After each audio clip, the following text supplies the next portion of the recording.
Worryingly so, sir. Brigadier Vijay Sagar, a few of our soldiers are still missing. हमारी army एक professional army है। पर India के साथ जो लाइन ऑफ एक्चुअल कंट्रोल है वो जानबूझकर नहीं समझाना चाहता। आप जो सरकार को जिस तरह से घेरना चाहते हैं घेरिए, और इसके खत्म होने के बाद टेररिज्म, क्रॉस बॉर्डर टेररिज्म, ये सब नहीं चलने वाला। अंतर्राष्ट्रीय मुद्दों पर आपकी पकड़ भी हो कुछ ऐसी जो करे आपको और लोगों से अलग। तो ब्रिगेडियर डॉक्टर विजय सागर धीमान को YouTube, Facebook, Twitter पर फॉलो करना ना भूलें। Hi viewers, welcome back to our channel. Brigadier guides you on the platform of We Are One. Well, in this series we're talking about Gilgit Baltistan. As you all know that Gilgit Baltistan has come on the international radar after the area was declared as the 5th provisional province of Pakistan. And on 15th of November, elections were held, and it is presumed that the elections were all rigged very badly by Imran Khan, the Prime Minister of Pakistan, his party PTI. And there are widespread rioting, there are widespread protests being held against that. Now, last episode we discussed about Gilgit Baltistan being some kind of a pawn on the world chessboard, where all the major powers of the world, including India, Pakistan and China, are trying to use it as a pawn to their advantage. And this time the question has been asked within Indian circuits that does India has a legitimate claim over this Gilgit Baltistan? So if that be so, if it doesn't have a claim, how is it that our Prime Minister and the entire civil society is talking of taking this Gilgit Baltistan back to India along with Pakistan occupied Jammu and Kashmir? Is it part of India or Pakistan? Let's examine this. Well, it definitely is part of India, and we shall examine that how. But before we do that, I must tell you it was a British conspiracy which created this confusion. Now let's see what is the geopolitical significance of this region. Well, Gilgit Baltistan is located south of Pamir Knot, which is the confluence or the origin of many and important mountain ranges, that is Himalayan range, Karakoram range, Hindu Kush range, Kunlun range and the Tian Shan ranges. This region is enclosed by the Karakoram range in the northeast, which extends well beyond the entire length of Tibet, and Himalayas in the east, which extends till southeastern end of Tibet, and Hindu Kush ranges in the west, which extend almost till the southwest of Afghanistan.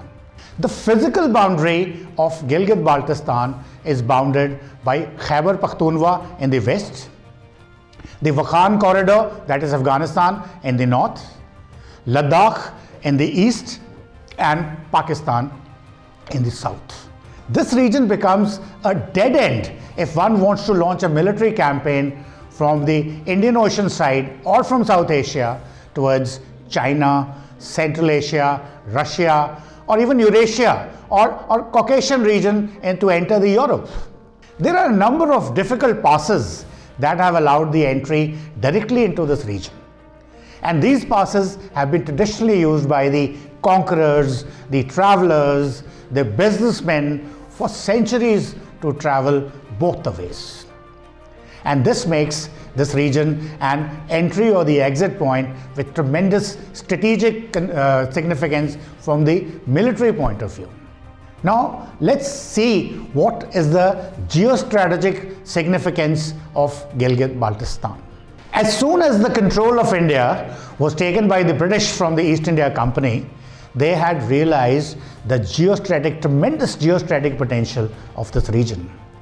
Well, this location, which is close to the Russian border, albeit on the other side of the Karakoram range, and Russia, a likely enemy of British, a contender, British started strategizing the ways and means to take control of this particular region. British realized that this region and the parts of Ladakh were very important if they were to go to war with Russia or even China. This would also promote their efforts to get control of Central Asian republics and wrest control of the tremendous mineral-rich Caucasian region. As such, we find a a record number of British expeditions coming to this far-flung, treacherous terrain for hiking, mountaineering, and other excursions.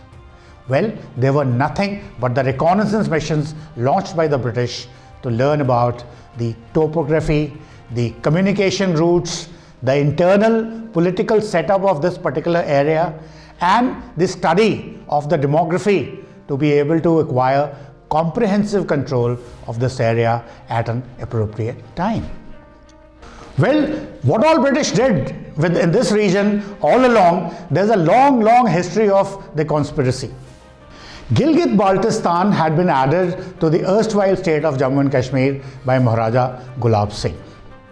However, British did not have enough territory bordering this region to be able to control it. So after they wrested the control of entire Punjab and they had a common border with this region, they started their quest to get Gilgit Baltistan under the British control. They tried to persuade the Maharaja of Jammu and Kashmir, but Maharaja would not relent. But their efforts continued, they kept conspiring around it, and finally they succeeded in getting the region on lease from Maharaja Pratap Singh in 1877. This lasted till 1881, and then it was again taken on lease back in 1887. However, Maharaja kept resisting, and British kept their efforts on to convince or even threaten Maharaja for the control of Gilgit Baltistan. And in 1905, if you remember, the British had a plan for the final annexation of the region, but the plan got exposed and they had to abandon the operation.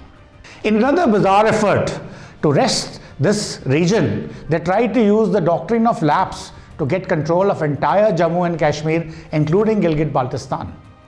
The doctrine of lapse meant when the heir apparent was not available, like Maharaja Pratap Singh did not have a son, so the territory would automatically go back to British. But that was not to be, and they decided to wait till the death of Maharaja Pratap Singh, who did not have a legal heir apparent for Jammu and Kashmir state. However, this was stumped by the announcement by Maharaja Pratap Singh before his death, and he declared Maharaja Yuvraj Hari Singh, son of his brother Raja Amar Singh, as the heir apparent to Jammu and Kashmir state. Yuvraj Hari Singh had been named as the heir apparent. What would British do now? So they had a plan for this as well. They forced the Maharaja Pratap Singh to send Prince Hari Singh to Mayo College for schooling, and finally to London for higher studies. And all along they monitored him. The grooming of the heir apparent was pre-planned, monitored and guided by the British, so that once the prince takes over the reins of Jammu and Kashmir state, he toes the absolute British line and becomes the part of the British diplomacy and their grand designs in this part of Asia. They even made him serve as a page of honor to Lord Curzon in 1903. However, British were not to succeed here as well. The early influences on young lad's mind, that the Yuvraj Hari Singh, when he interacted with the other princes of states from the rest of India at Mayo College, it had an opposite effect on him. His leanings manifested as patriotic towards a united India and anti-British rather than the other way around. Well, in 1925, Yuvraj Hari Singh finally acceded the throne and became Maharaja Hari Singh, the ruler of Jammu and Kashmir state. At this time, British were very confident that Maharaja Hari Singh will be on their side. They even made him Chancellor of the Prince's Chamber and invited him to Round Table Conference in London in 1930. Contrary to their expectations, Maharaja Hari Singh articulated in favor of united independent India. This dashed all the hopes of getting full control of Gilgit Baltistan that British had nurtured all along. Now what to do? Then they even tried to engineer a dissidence against Maharaja Hari Singh with the famous case of riots in Srinagar in 1931. The local British resident fabricated an incident of apparent desecration which led to massive riots looting and arson in the town of Srinagar. It tried to turn the Muslim population of the entire Kashmir against the Maharaja. And British were very hopeful that their plans would succeed, as even Maharaja Hari Singh did not have a son, and the heir apparent despite having married thrice. Well, doctrine of lapse was again a ray of hope in British minds once again to take full control of Gilgit Baltistan. Until now, the region was on lease with British, but Maharaja's administration was still at work in Gilgit Baltistan. And British controlled only north of the river area. But with the birth of Yuvraj Karan Singh from his fourth wife of Maharaja Hari Singh, British were totally unnerved. This particular thing was also gone. Well, with the rise of Hitler in Europe and increasing influence of Russians, British could appreciate the likelihood of a major war, and they grew restless. Ultimately, World War II did happen, but the Russians turned ally rather than an enemy due to economic, ideological and strategic reasons. But as of now, the British had been coercing Maharaja Hari Singh at multiple levels. So finally in 1935, Maharaja, under utter disgust, withdrew his administrative elements, unilaterally conceding the control of Gilgit Baltistan to British. And as per the agreement, the new lease was to last for 60 years. And the flag of Jammu and Kashmir was to fly in Gilgit Baltistan alongside British Union Jack. Finally, when India was to get independence on 15th of August 1947, the British decided to relinquish the control of this Gilgit Baltistan back to Maharaja Hari Singh of Jammu and Kashmir, believing that he would join the Pakistan instead of India.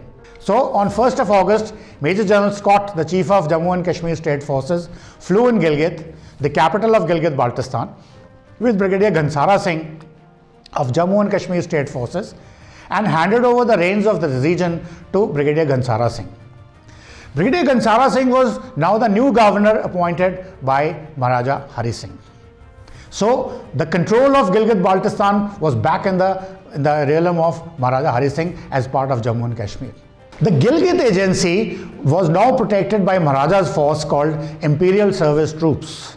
And in 1913, Gilgit Scouts, a paramilitary force comprising of local Muslims, officered and funded by British, was raised. The unit, under command of an acting commandant sent by British to execute Op Datta Khel, was to play a major role in imprisoning Brigadier Ghansara Singh, the governor of Gilgit Baltistan, and killing the Hindu troops of Jammu and Kashmir infantry and handing in the rule of Gilgit Baltistan to Pakistan. The Op Datta Khel was an operation undertaken by Major Brown to take control of Gilgit Baltistan. And thereafter, he handed over the control to the governor of Northwest Frontier Province, Lord Cunningham. This is how the reins, the control of Gilgit Baltistan was passed off from Maharaja to Pakistan. So at the time of accession, that is the 26th of October 1947, this was very much a part. Op Datta Khel was executed in the month of November. So only on 4th of November 1947, the Pakistani flag was installed in Gilgit Baltistan. So this clearly shows that this was a part of India or part of J&K, later India, and later on with the treacherous moves, this region was taken away with the Operation Datta Khel by Major William Browns and given to Pakistan. So in the next episode, we will see how exactly this Operation Datta Khel was executed, what exactly went on in that time once the state had already acceded to India along with the regions of Gilgit Baltistan. So till then, Jai Hind, Jai Bharat. Worryingly so, sir. Brigadier Vijay Sagar, few of our soldiers are still missing. हमारी army एक professional army है. पर India के साथ जो line of actual control है वो जानबूझ कर नहीं समझाना चाहता. आप जो सरकार को जिस तरह से घेरना चाहते हैं घेरिए, मगर इसके खत्म होने के बाद टेररिज्म, क्रॉस बॉर्डर टेररिज्म, ये सब नहीं चलेगा. अंतर्राष्ट्रीय मुद्दों पर आपकी पकड़ भी हो कुछ ऐसी जो करे आपको और लोगों से अलग. तो ब्रिगेडियर डॉक्टर विजय सागर धीमान को यूट्यूब, फेसबुक, ट्विटर पर फॉलो करना ना भूलें।